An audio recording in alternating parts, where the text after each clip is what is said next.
একটা মেয়ে মানুষের স্বাস্থ্য আস্তে আস্তে পুরোপুরিভাবে নষ্ট হয়ে যাচ্ছে। এই যে ভালো মন্দ মাছ মাংস ডিম দুধ এত কিছু খাওয়ার পরেও কোনো অবস্থাতেই স্বাস্থ্য ফিরে আসতেছে না, উপরন্তু সংসারে প্রচন্ড অশান্তি। আর কারণ হলো যে রোগী দিন দিন মেজাজ খিটখিটে হয়ে যায়, একটা ভালো একটা সুন্দর কথা বললেও একদম বাজেভাবে রিয়াক্ট করে, এবং রোগী নিজেও বুঝে না যে কেন এতটা খারাপ ব্যবহার করলো, কারণ তার মাথা সবসময় গরম হয়ে থাকে, রাগ এমনিতেই হয়ে থাকে, ভালো কথা শুনলো রাগ, বেশি মানুষ দেখলে রাগ, একটু কথা বললে রাগ, একটু বেশি কথা বললে রাগ, একটু ঝামেলার মধ্যে বললে রাগ, মানে রাগারাগি করতে করতে তার লাইফটাই বিরক্তিকর, এবং তার সাথে যারা থাকে তারাও ওইকে নিয়ে মানে ওই রোগীকে নিয়ে পুরোপুরিভাবে বিরক্ত হয়।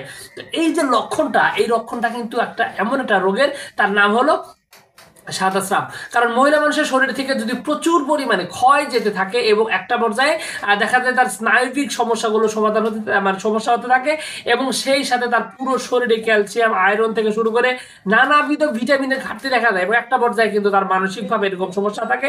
শুধু তাই নয়, সাংসারিকভাবেও সে প্রচন্ড রকমের মানে সমস্যায় থাকে। আর কারণ হলো যে ফিজিক্যাল রিলেশনে তার আগ্রহ থাকে না, শারীরিকভাবে তার ব্রেস্ট বা স্তন এটা আস্তে আস্তে শুকিয়ে যেতে থাকে, কেমন যেন আকর্ষণহীন থাকে না, খুবই মানে বাজে একটা অবস্থার মধ্যে থাকে, এমনকি গোপনাঙ্গ যৌনাঙ্গ যেটা রয়েছে সেটাও শুকিয়ে যেতে থাকে।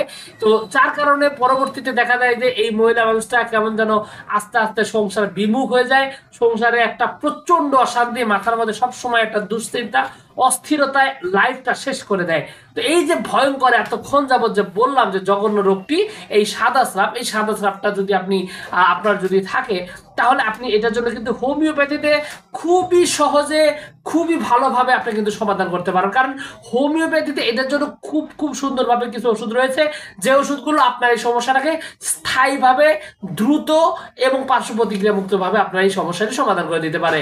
তো আজকের এই ভিডিওতে দুই একটি ওষুধের ব্যাপারে কথা বলবো। আর কারণ হলো যে এই রোগটা পুরাতন হয়ে গেলে দীর্ঘদিন যদি এই রোগটা থাকে, তাহলে কিন্তু আপনাকে অবশ্যই একজন অভিজ্ঞ ডাক্তারের পরামর্শে ওষুধ সেবন করতে হবে। তবে নতুন নতুন রোগের ক্ষেত্রে বা অল্প কিছুদিন যাবত হয়েছে এরকম লক্ষণ যদি থেকে থাকে, তাহলে কিন্তু আপনি যে ওষুধটা খেতে পারেন হোমিওপ্যাথির মধ্যে সবার আগে আসবে বোরাক্সের নাম। বোরাক্স হলো হোমিওপ্যাথিক একটা লিজেন্ডারি ওষুধ এই সাদা স্রাবের জন্য, বিশেষ করে যে সমস্ত সাদা স্রাব পিজলা বিজলা ডিমের সাদা অংশের মতো লালসা লালসা একদম অবস্থা, তো এই সাদা স্রাবের এই লক্ষণের জন্য বোরাক্স একটা গুরুত্বপূর্ণ ওষুধ। বিধবা যে সমস্ত মহিলা রয়েছেন তাদের ক্ষেত্রেও কিন্তু এই ওষুধটা বেশ ভালো রকমের কার্যকর। এছাড়াও আর একটা ওষুধ রয়েছে এই সাদা স্রাব বন্ধ করার জন্য, নাম হলো ববিস্টা। ববিস্টাও কিন্তু খুব ভালোভাবে কাজ করে। তবে অনেকে রয়েছে সাদা স্রাবের স্রাবটা যেখানে লাগে সেখানেই জলে, যৌনাঙ্গ ছনছন ছনছন করে, এরকম একটা পরিস্থিতির মধ্যে রয়েছে। তো এইরকম একটা পরিস্থিতি থাকে, তাহলে হোমিওপ্যাথিক একটা গুরুত্বপূর্ণ ওষুধ নাম হলো আর্সেনিক আয়ন। হোমিওপ্যাথিক এই ওষুধটি কিন্তু এই সমস্যার জন্য খুবই ভালোভাবে ব্যবহৃত হয় এবং রেজাল্টের দিক থেকেও এটা খুব ভালোভাবে কার্যকর। এছাড়াও মেন্সের সমস্যা, সাদা স্রাবের সমস্যা, জরায়ুতে সমস্যা, মানে মোটামুটি ভালো রকমের ঝামেলা রয়েছে।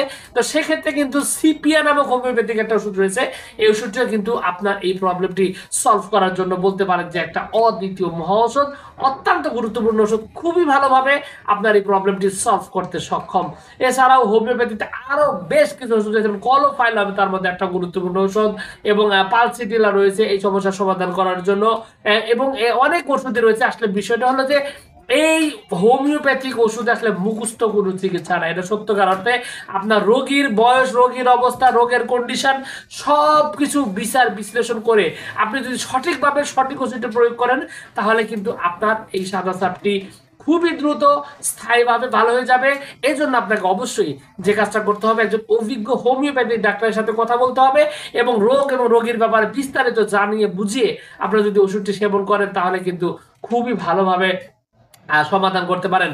তবে আরেকটা নির্দেশনা আমি বলে দিই, সেটা হলো যে সাদা স্রাব যদি আপনার থাকে, তাহলে কিন্তু স্বামী সহবাস এই ক্ষেত্রে বাড়িয়ে দিতে পারে। যারা অতিরিক্ত স্বামী সহবাস করেন তাদের কিন্তু সেটা কমিয়ে দিতে হবে, এবং টক ডিম এগুলা খাওয়া থেকে একটু কমিয়ে দিতে হবে।